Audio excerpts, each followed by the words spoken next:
Hey everybody. Well, today we're going to take a look at a prop replica of something that I don't even know what this is. Full disclosure here, I am not the biggest superhero fan.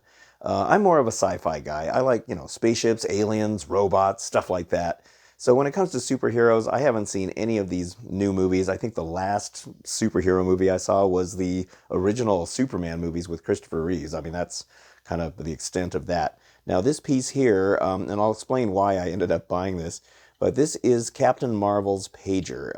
And I guess it's from the Marvel movies, The Avengers Endgame. I don't know. I went on YouTube to kind of find out what it is exactly. I saw a couple of clips. There was this lady that was modifying this thing, and she hands it to, I don't know the name of the character. She hands it to another guy and tells him to only use it in emergencies only. And she said she had modified it. So it's a Motorola pager, and there's little greeblies and stuff. And we'll get a close look at this here in just a minute.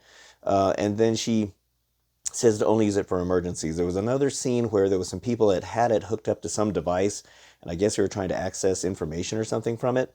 So this thing here is from Hot Toys. I got it from Sideshow Collectibles, and the reason I got it is because I had a bunch of discount codes and stuff that I wanted to use up because they were expiring really soon. And so this retails for $75, and I got it for 45. So I thought, well, for 45 bucks, I may as well try and see what it's all about. On the back here, there's not a whole lot going on.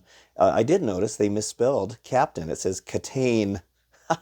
So that's kind of an interesting screw up right there. I'm surprised nobody caught that. No proofreaders. Not much going on the side of the box either. I do really like, though, that this round ring part is, if you look at it, it actually is raised. It almost looks like a piece of metal on there. So it's very nicely packaged. All right, well, anyway, let's take that out of the package and see what it looks like.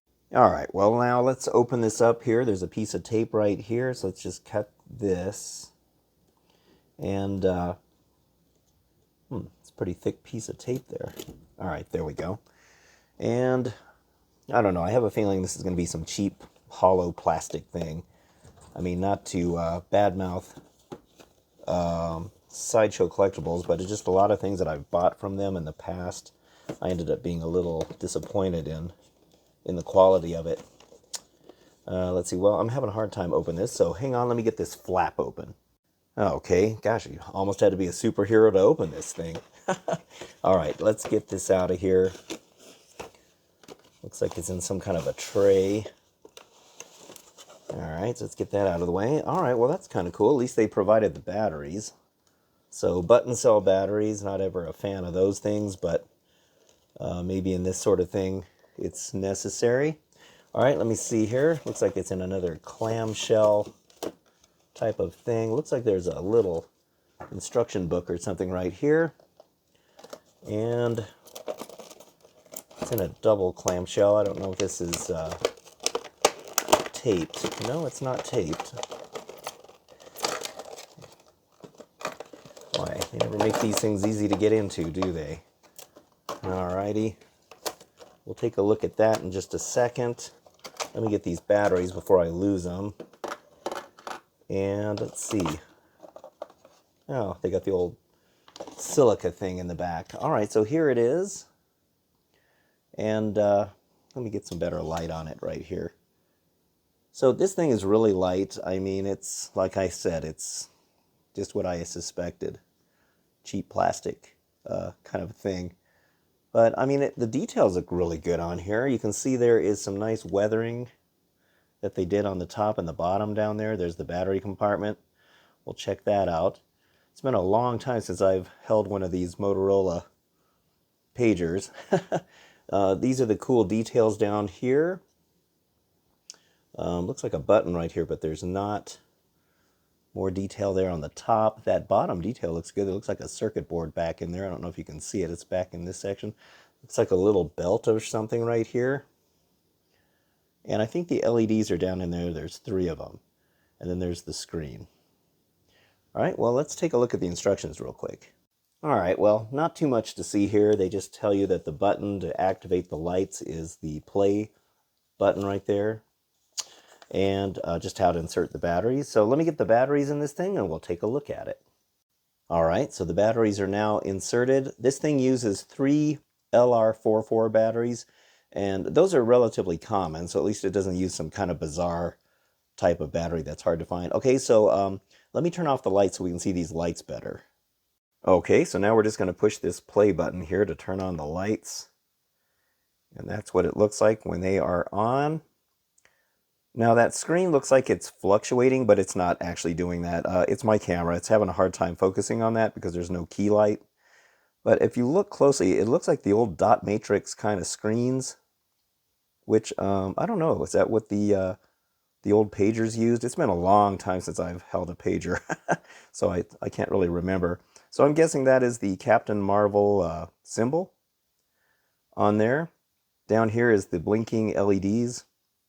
We can see all the detail going on in there. You can really see all that, which looks really good. There's that circuit board and that little belt-looking thing. And here is the main button over here. This doesn't actually do anything. And there's some nice detail right in there too. There's a little thing sticking out right here. Let's check out the bottom here. Yeah, a little more detail down there. I don't know which model of pager they actually used for the original prop. I'm guessing it was a Motorola pager. Somebody out there probably knows the original. And I'm sure people have probably made one of these with the original pieces. It looks like just a bunch of model parts. You know, that's how they do a lot of this stuff with the Greeblies. There's some more stuff here on the top. Just smooth right there. There's a little brown colored thing there. And on this side, there's not really much going on either. Now, if you push this button one more time, the red light stays solid. And then when you push it one more time, it shuts everything off. So one thing I do wish they would have done is this screen right here, they should have made it so that it's dark when it's off. And then when you turn it on, then you can see that on there. Because it's kind of weird to, you know, when you have it off, to see that. It just kind of looks kind of off a little bit. So yeah, I don't know about that, but I don't know. $75 for this? I mean, really? I mean, it is just really light plastic. It's really cheap. And you know, like I said, I don't mean to badmouth Sideshow, but there's been a lot of times I've bought stuff from them, and when I get it, I'm just really disappointed because it's just like this. It's like a cheap plastic thing that, you know, I mean, there's nothing to this. And the only reason they charge so much is because of the paint job where they put all that weathering on it. Anybody can do that. You just use silver paint and a dry brush technique and just wipe it on there, and that's how you get that look. I mean, there's absolutely nothing to this. I mean, it's probably, is this made in China? Let me see. Oh, well, turn it around. Let me see what that says. Marvel. Well, it doesn't say where it's made. 2019. Is that when this came out? I don't know. I mean, honestly, $75 for this. I am really glad I didn't pay $75 for this. I paid $45, and I think that's too much. I mean, tops, this thing is worth $25. You know, and that's with the licensing and all that other stuff that they tack on. But yeah, I mean, I cannot recommend this. I'm sorry. You know, even if you were a big superhero fan, yeah, $75. God, that just blows my mind. So yeah, I can't recommend it. It's just a hard pass on this thing. But, you know, like I said, I bought it because I had all those extra points and I needed to burn them off. I was looking on there and there was really nothing else that I really wanted. I don't really buy a lot of stuff from Sideshow Collectibles anymore just because I feel like I've gotten burned too many times buying this kind of stuff. But yeah. But yeah, there we go. That's the Captain Marvel pager. I mean, if you want one of these, go ahead and get them. They're on their website, but I really can't recommend it. I just can't. I'm sorry. All right, well, that's my honest opinion of this device and this piece. And anyway, I hope you enjoyed this review. And if you did, don't forget to hit the like button and also subscribe too. I'd really appreciate that. But in the meantime, thank you so much for watching, and I'll see you on the next video. And have a good one.